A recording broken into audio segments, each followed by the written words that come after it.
February 13th, 1981. The sky above the Bekaa Valley is a sharp, almost unreal shade of blue, the kind of thin, brittle color that exists only near the edge of space.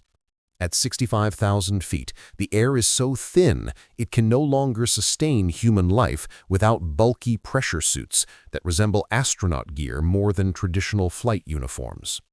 From this altitude, the curve of the Earth is unmistakable.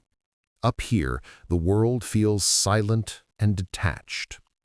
For the Syrian Air Force, operating under the vigilant supervision of their Soviet advisors, this altitude isn't just advantageous, it is sacred. It is a literal refuge built from the laws of physics themselves. Inside the cockpit of a MiG-25, the pilot feels a vibration that is less a tremor and more a deep, resonant hum radiating from raw, unrestrained power. He is strapped in to the Foxbat. To Western analysts, the Foxbat is a terrifying mechanical beast. To the Soviets, it is a technological triumph incarnate, an uncompromising brute built for one purpose: unmatched speed. Constructed from stainless steel and titanium and powered by enormous Tumansky engines that devour fuel faster than a fire consumes paper, the MiG-25 is not meant to maneuver gracefully or dogfight. It is built to outrun anything that dares approach it.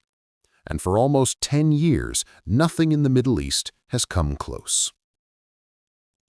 Far below, in a fortified command bunker carved into the Syrian hillsides, smoke from dozens of cigarettes clouds the air, while Russian and Arabic voices murmur over the drones of equipment.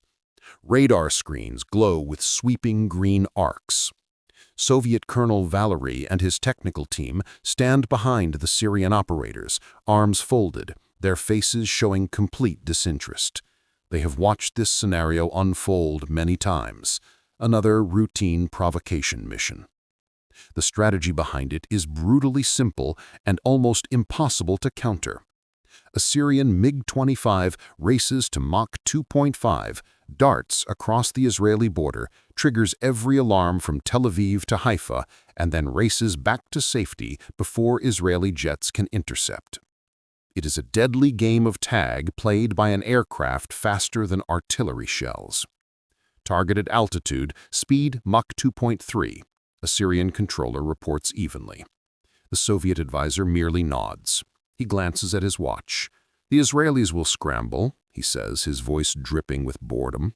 Let them burn their fuel. They can't touch him.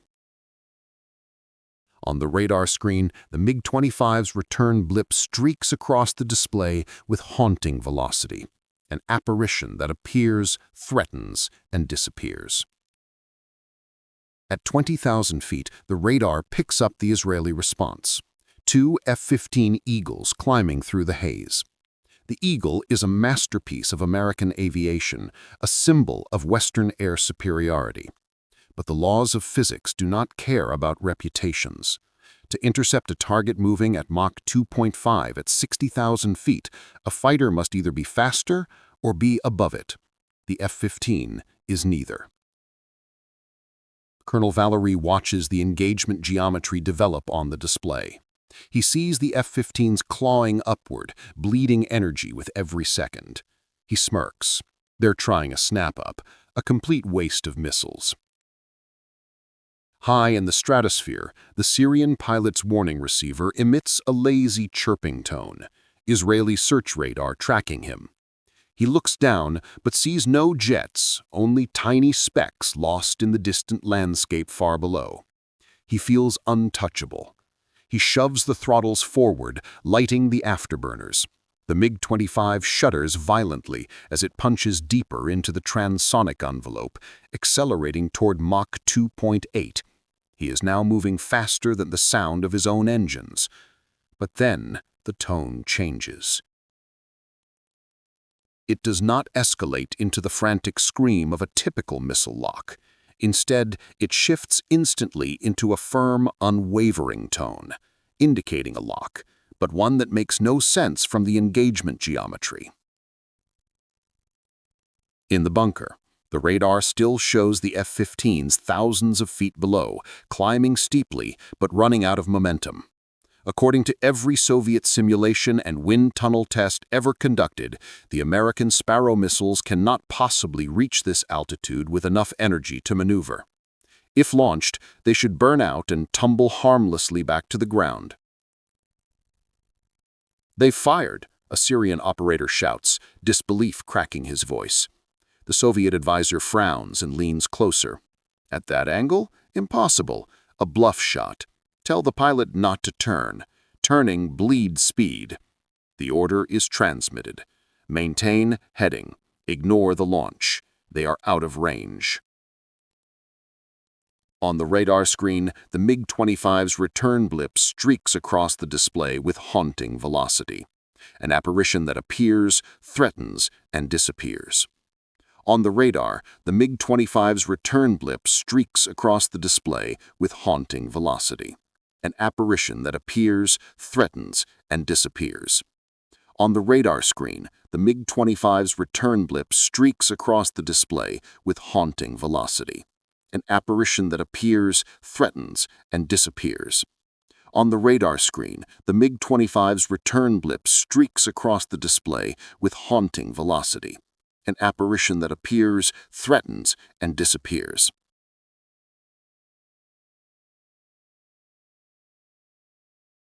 The Syrian pilot trusts the calm voice in his ear. He trusts Soviet engineering. He trusts the numbers. He keeps the nose level, waiting to break off and head home, amused by what he assumes is another futile Israeli attempt. Then the sky detonates. There is no visible missile trail, no warning streak, just a catastrophic blast that tears open the MiG-25's right wing. Traveling at nearly Mach 3, the aircraft instantly comes apart, scattering metal across the upper atmosphere. The cockpit whirls violently. G-forces slam the pilot against the canopy as the world fades into gray. The invincible fortress of steel has been obliterated by a weapon that, according to every Soviet manual, should not have been able to reach it. In the bunker, the radar blip does not decelerate or turn. It simply blossoms into a cloud of static and disappears. The sweeping green line passes once, twice, nothing. A heavy silence descends. Smoke hangs motionless in the air. The Syrian operator taps the radar glass, hoping the screen is malfunctioning. He looks at the Soviet advisor, eyes wide with dread. Target lost. Contact gone. The Soviet colonel stares at the empty patch of radar. His mind races. Engine failure? Structural collapse? A meteor strike? Anything except the unthinkable. It could not have been an Israeli missile. It could not have been the F-15s. They were too far below. They were too low. They were too slow. "Pull the tracking logs, now!" the colonel snapped, his voice cracking with agitation. "I want the telemetry immediately. Was there a mechanical failure?" The operator fumbled with the controls, replaying the radar data. "Sir, the American radar lock was steady, and the missile's velocity profile, none of it fits our models." This was the moment the balance of the Cold War quietly shifted, long before anyone in Washington or Moscow realized it. This was the moment the ghost died. If you're enjoying this deep exploration into the hidden battles of the Cold War, make sure to subscribe to Cold War Impact. We bring you the stories history books forgot. The turmoil in the bunker wasn't simply about losing a pilot or an airframe. It was about losing a belief system. For 2 decades, Soviet air doctrine had been built on a single unshakable principle. Speed and altitude meant survival. They were convinced that flight above 60,000 feet made an aircraft untouchable. The MiG-25 had been created to answer American threats, an aircraft engineered to terrify the West. Yet, on this February morning, that certainty dissolved into a trail of burning debris over the Lebanese mountains. The Soviet advisors reacted instantly. Contain the information. This could not be allowed to spread. If the Syrians realized the MiG-25 could be shot down, morale would implode. If the Americans confirmed what they had accomplished, they would be emboldened. It was a fluke, the colonel insisted, pacing the cramped room. A lucky hit, pure chance. The pilot must have descended. He must have broken protocol. A narrative of pilot error began to form. They blamed Syrian training. They blamed maintenance crews. They blamed anything except the unthinkable truth that the Americans had somehow managed to hit an aircraft flying at the edge of space. But as the days passed, the analysis grew darker. The radar tapes were flown to Moscow under armed escort. Engineers and intelligence analysts dissected the grainy data frame by frame. They examined the F-15's climb profile. They studied the missile's trajectory. Nothing made sense. The F-15 had launched its missile from an extreme lookup angle that should have confused its own radar. Terrain interference from the mountains should have blinded the missile seeker. And though the MiG-25 was a perfect visual target against the clear blue sky, electronically it should have been hidden by the Earth's background noise at such a steep angle. And then there was the missile itself, the AIM-7F Sparrow. The Soviets knew this missile well. They had stolen its design long ago. They knew its burn time. They knew its maximum reach. Based on the geometry of the engagement, the missile should have lost fuel halfway to the target. It should have tumbled uselessly back to Earth. Instead, it climbed, tracked, and killed with surgical precision. A phantom missile, one Moscow analyst wrote in a classified assessment. Either that, or the Americans have rewritten the rules of physics. Paranoia swept through the ranks. Had the Americans developed some exotic new propellant? Were the F-15s using a classified laser guidance system? Was there an invisible drone directing the strike from above? GRU headquarters demanded answers. They needed to identify the weapon that had slain the Foxbot. Because if the MiG-25 could be killed, then so could the MiG-31. And if the MiG-31 was vulnerable, then the massive northern frontier of the Soviet Union, dependent on these high-altitude interceptors, was suddenly exposed. American B-52s and the rumored B-1s could slip over the Arctic and strike at will. The implications were cataclysmic. The destruction of that single MiG-25 in the Baikal Valley was not a minor skirmish. It was a strategic earthquake. It proved that the technological gap the Soviets believed they were narrowing had abruptly widened into an abyss. Back in Syria, unease grew among the pilots. They stared at the MiG-25s on the tarmac, heat shimmering above their monstrous engines, and saw not a shield, but a tomb. "They can see us," a Syrian major murmured to a Soviet advisor days later. "We're at 60,000 feet, and they're locking on. How? How are they doing it?" The advisor had no answer. All he could do was repeat the same orders. Climb higher, fly faster. Push it to Mach 2.8. If the engines burn out, so be it. But doubt had already taken hold, and the mystery only deepened. Reports from other sectors began to surface. Strange electronic disturbances, radars momentarily going blind, unexplained interference.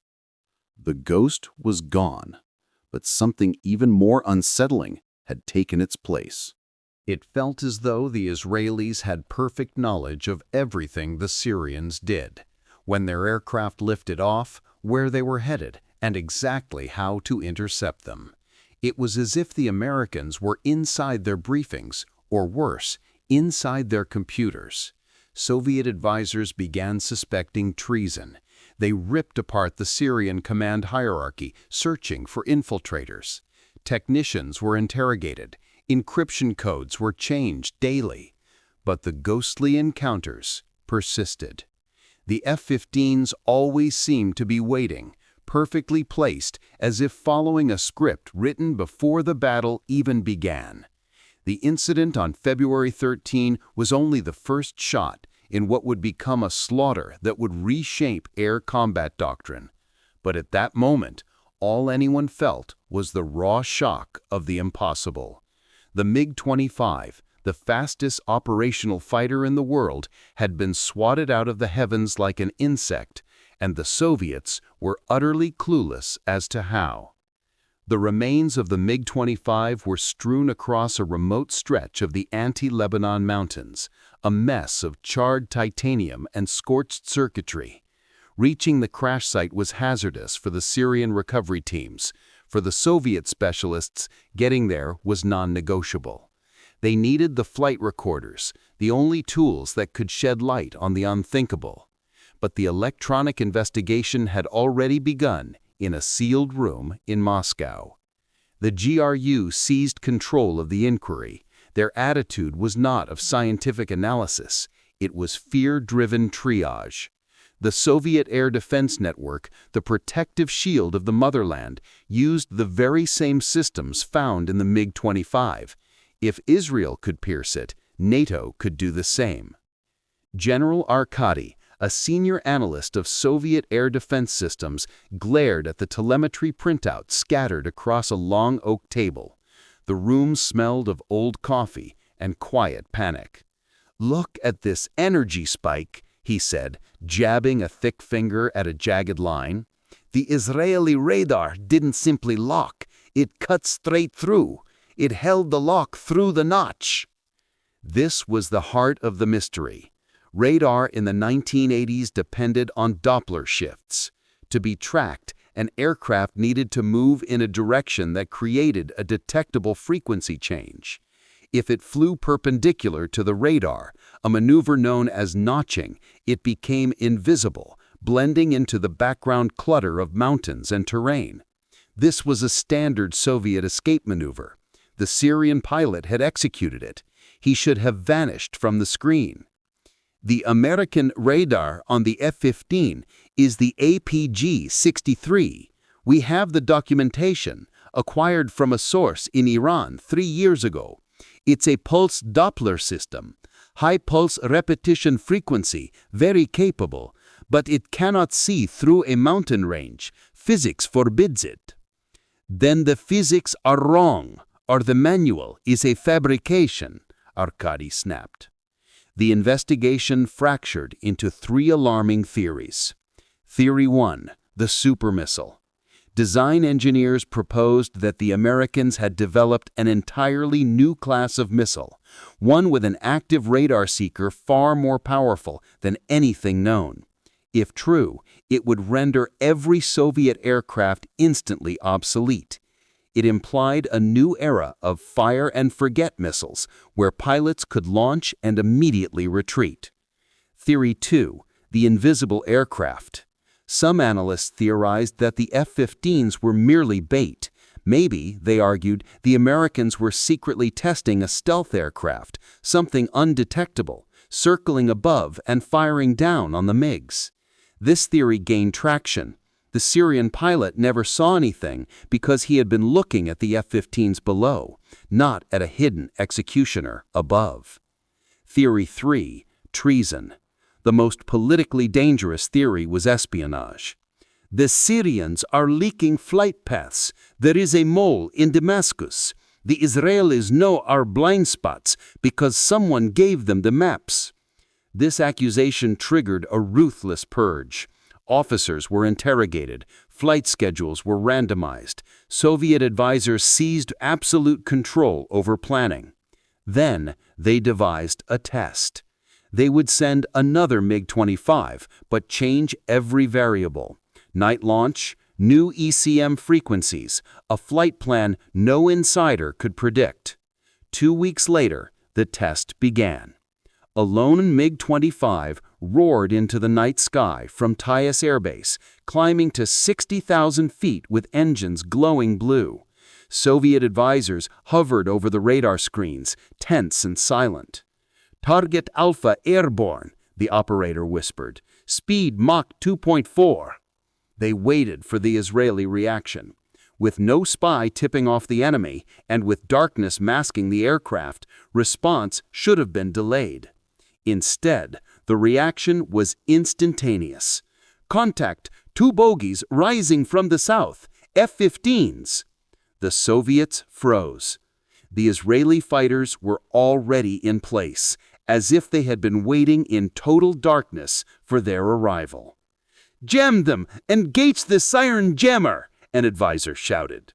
The MiG-25 activated its jamming pod, flooding the air with electronic noise. The F-15s should have been blinded. They weren't.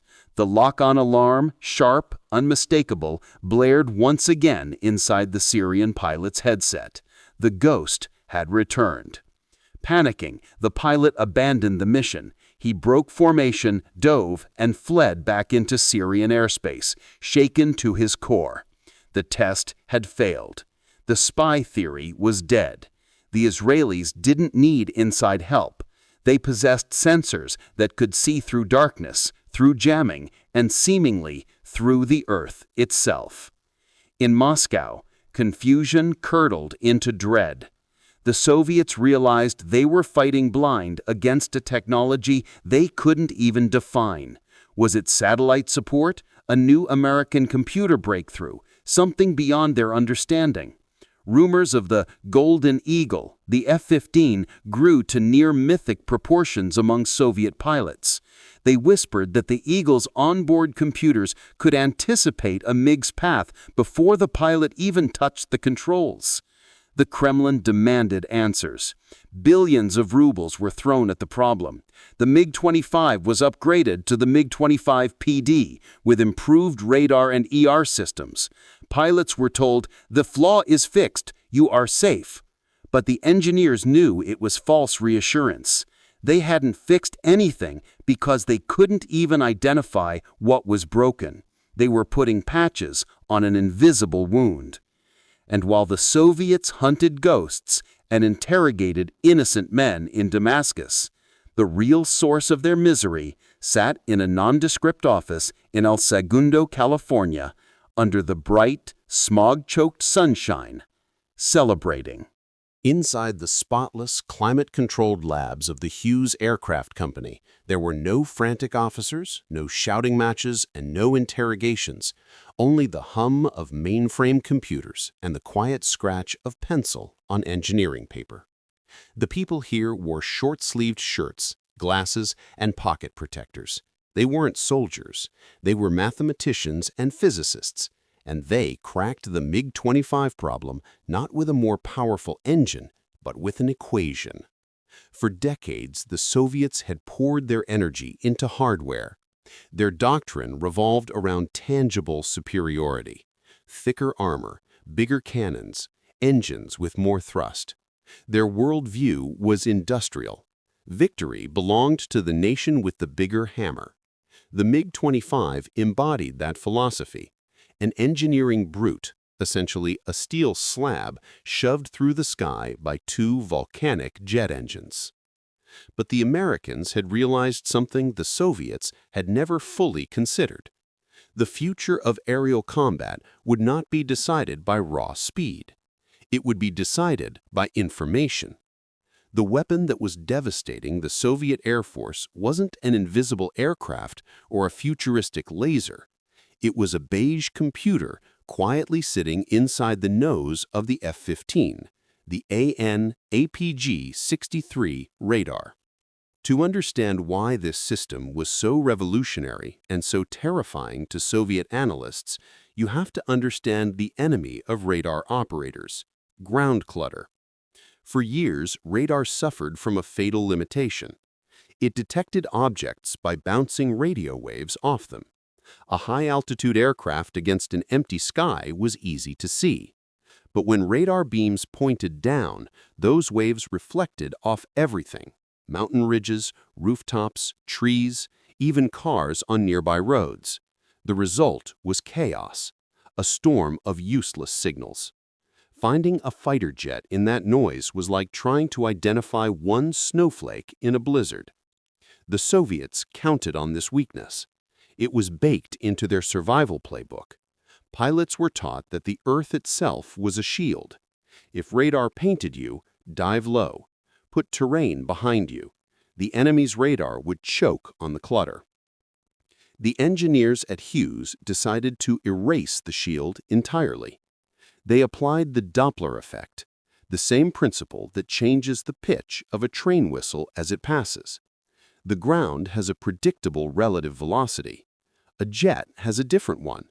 If you could teach a radar to separate the two, you could see through the chaos. The APG-63 was the first radar in history with a programmable signal processor, a computer dedicated to filtering reality. It analyzed millions of radar returns bouncing off the ground and asked a single mathematical question: is this object moving at the same speed as the Earth? If yes, delete it. It performed this calculation thousands of times per second, wiping away mountains, buildings, and clutter. When an F-15 pilot looked at his scope, he didn't see terrain. He saw targets, nothing else. It was a near godlike power, a machine that could pierce the camouflage of the planet itself. This was true look-down, shoot-down capability. And it meant altitude no longer mattered. An F-15 cruising at 20,000 feet could track a MiG-25 at 65,000 feet just as easily as it could detect a MiG-21 hugging the ground. The radar saw everything. But detecting the enemy was only half the battle. The real miracle was hitting it. This led to the second American breakthrough, the snap-up calculation. The Soviets' physics were correct. Gravity punishes upward shots. A missile launched from 20,000 feet at a target near the edge of space burns fuel fast. By the time it reaches the rarefied stratosphere, it should be slow and easy to evade. But the F-15's fire control computer rewrote the engagement. Before the pilot squeezed the trigger, the system ran a real-time simulation. It calculated the speeds of both aircraft, air density, missile burn rate, and even the energy needed for a final turn. It told the pilot the exact moment to fire. It wasn't throwing a spear. It was sending a mathematically optimized trajectory upward, preserving maximum kinetic energy for the kill. The Soviets' analysts searched desperately for a hardware explanation, a bigger motor, a hotter fuel. They couldn't find one, because the missile hadn't physically changed. The secret was the brain behind it. The missile was the same spear. The computer had become the arm. But technology means nothing without the willingness to push it. And that's where the final component entered the story.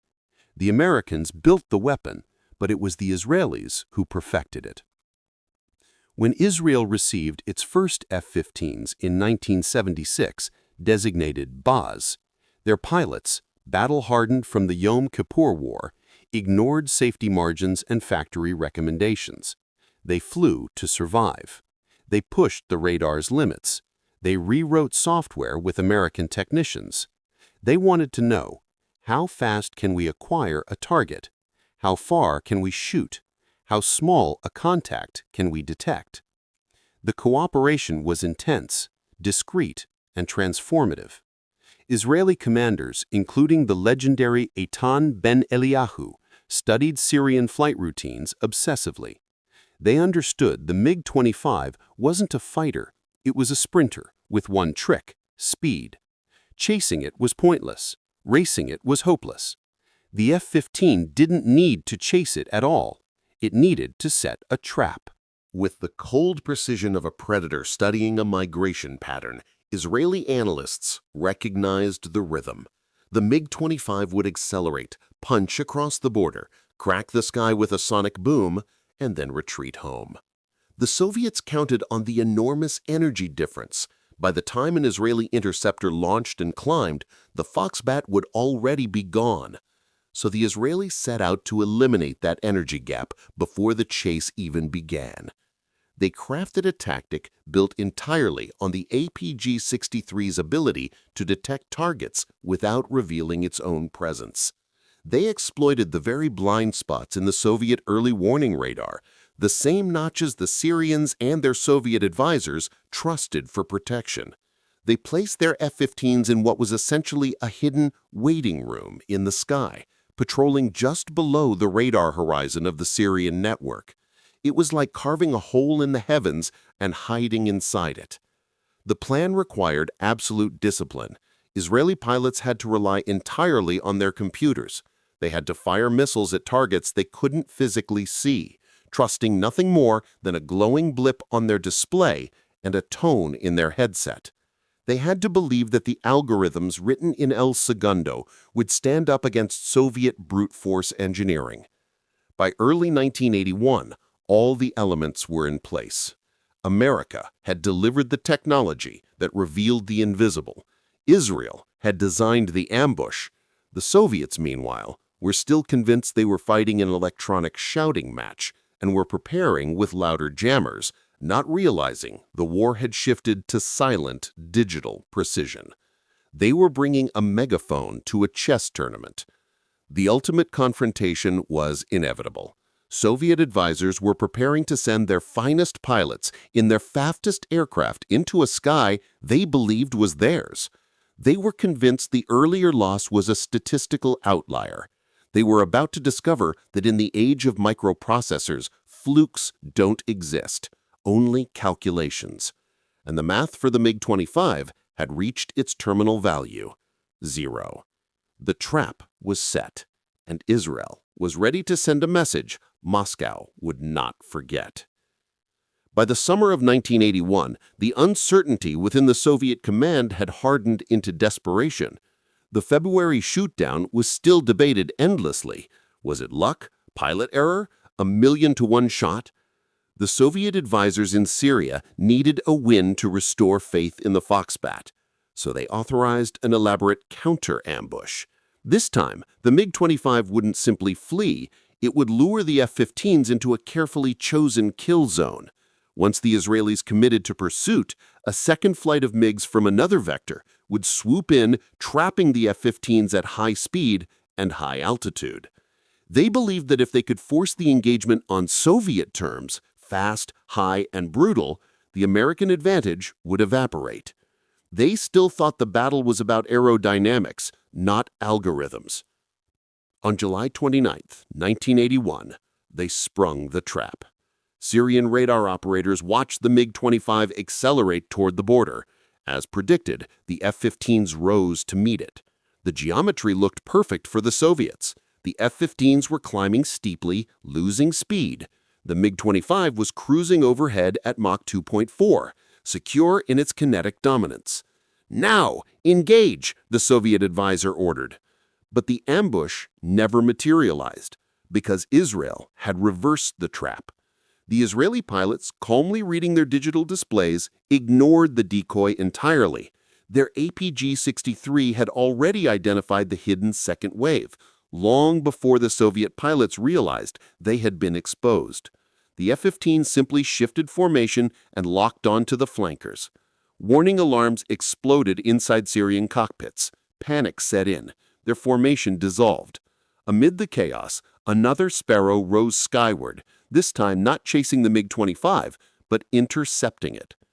The missile calculated where the MiG-25 would be, not where it was, and detonated. Another fireball. Another impossible hit.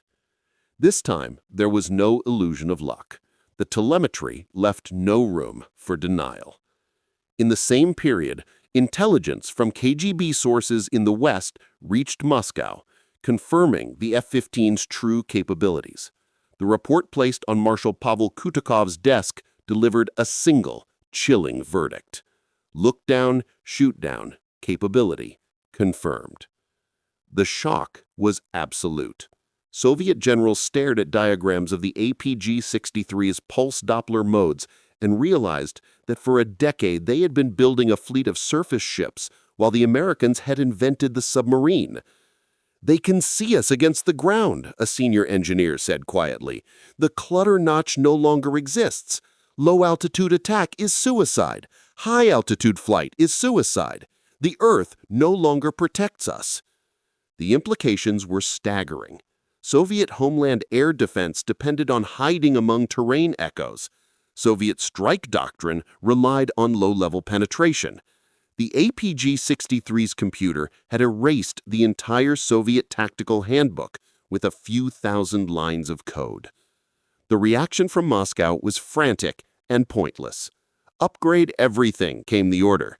The MiG-25 PD was rushed into service with slightly improved radar and IR systems. Older fighters were refitted with new warning receivers. Training manuals were rewritten. Pilots were told to maneuver unpredictably, hoping to disrupt Doppler filters. It was like trying to plug holes in a sinking battleship with tape. The Soviet engineers understood the truth. To build a radar like the APG-63, they needed cutting-edge microprocessors. They needed a semiconductor industry to rival California. But the USSR had no Silicon Valley. They had factories that forged superb titanium, but could not produce precision microchips. They excelled at hardware, but were years behind in software.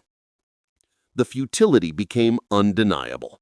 Syrian pilots flying upgraded MiGs found the advantage negligible. The F-15 still detected them first, still fired first, still killed first. Soviet attempts to jam the APG-63 failed completely. The radar simply hopped frequencies, sidestepping jamming like a fast boxer slipping the punches of a slow, heavy opponent. By 1982, the verdict was clear. The MiG-25, the terror of the 1970s, had been effectively declawed. It was still the fastest aircraft on the planet, but now it was a blind sprinter in a sky filled with snipers. The Israeli ambush was not only a tactical trap in the sky, it was a technological snare that cornered the entire Soviet military-industrial system in a race it was fundamentally incapable of winning.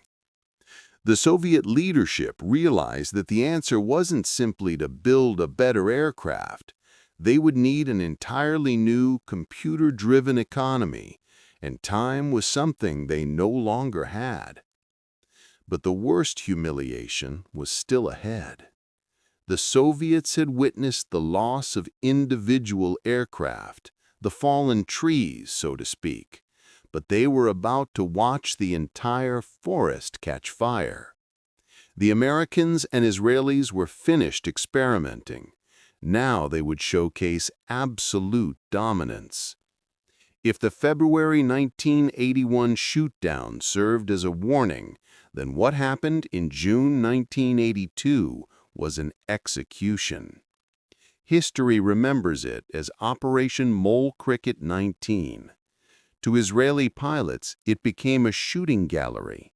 To Soviet advisors watching helplessly from the ground, it marked the end of an era. On June 9, 1982, the Israeli Defense Forces launched a massive coordinated offensive aimed at wiping out Syria's surface-to-air missile network in the Bekaa Valley. Syria scrambled every aircraft they had, MiG-21s, MiG-23s, even the prestigious MiG-25. It became the largest aerial battle since Korea. Soviet analysts anticipated a brutal dogfight, expecting a predictable exchange ratio, 3 or 4 Syrian jets lost for every Israeli jet shot down. Costly, but acceptable. But the F-15s equipped with APG-63 radar and refined tactics born from years of shadow warfare did not trade losses. They annihilated. The airspace over Lebanon turned into a slaughter. Israeli F-15s and F-16s, guided by E-2 Hawkeye AWACS and their own onboard computers, tore through Syrian formations with calculating precision. Syrian pilots, blinded by electronic interference and flying aircraft that could not pierce the digital fog, were killed before they even realized a battle had begun. By nightfall, the numbers reached Moscow and sickened everyone who read them. 29 Syrian aircraft shot down, 0 Israeli losses. By the end of the entire operation, the tally was even more devastating. 82 Syrian jets destroyed. Not a single Israeli aircraft lost in air-to-air combat. 82 to 0. That statistic detonated inside the Kremlin like a blast wave. It wasn't merely a defeat, it was a declaration that Soviet air power had become irrelevant. The Soviet deputy commander of the Air Force flew to Syria to investigate personally. He interrogated pilots, he studied the radar logs, he searched desperately for excuses, cowardice, incompetence, maintenance failures. He found none. What he found instead was the crushing realization that the technology gap was no longer a gap at all. It was a barricade. The legendary 82 to 0 record shattered decades of Soviet belief in quantity over quality. For generations, Soviet doctrine insisted that a jet was a jet and a tank was a tank. Mass would triumph. But the F-15 proved a single aircraft with advanced computing power could outperform 20 without it. This truth rippled from the military straight into the political heart of the USSR. If their best air defense technology, the same systems protecting Moscow, could be dismantled by Western electronics, then even their nuclear shield was vulnerable. If the Americans could track a MiG-25 against ground clutter, they could track a cruise missile, they could track a bomber. General Nikolai Ogarkov, the Soviet chief of staff, reviewed the carnage from the Baikal Valley and delivered a warning to the Politburo that chilled everyone in the room. He argued that advanced non-nuclear weapons built on electronics and information were now as decisive as nuclear arms themselves. He understood what others in the Kremlin refused to admit. The information age had arrived, and the Soviet Union, built on steel and coal, had been left behind. The legacy of the MiG-25 is a tragic one. It was a marvel of engineering, a breathtaking achievement of raw speed and industrial might. It still holds speed records today. Its existence even forced the Americans to build the F-15 in the first place. But in the end, it was a relic, a creature of the industrial era thrown into a digital battlefield. It was a knight in heavy plate armor charging into a machine gun nest. Magnificent, but doomed. The F-15, meanwhile, became the uncontested ruler of the skies. Its air-to-air combat record, 104 victories with 0 losses, remains unmatched. It never lost a dogfight. The phenomenon that mystified Soviet advisors in 1981, the ghost that saw through mountains and through the earth, became the technological blueprint for the next generation of fighter jets across the world. What Israel uncovered was not only a tactical trick, it exposed a lie, the belief that the Soviet Union was technologically equal to the West. When the smoke lifted above the Baikal Valley, the truth was visible to everyone. The West had transitioned to silicon, software, and sensor fusion. The East remained trapped in the age of rivets and brute force. Today, the surviving MiG-25s sit silent in museums and storage yards, their stainless steel shells faded and cold. They stand as monuments to a very specific fear, the fear of an enemy moving faster than you can think.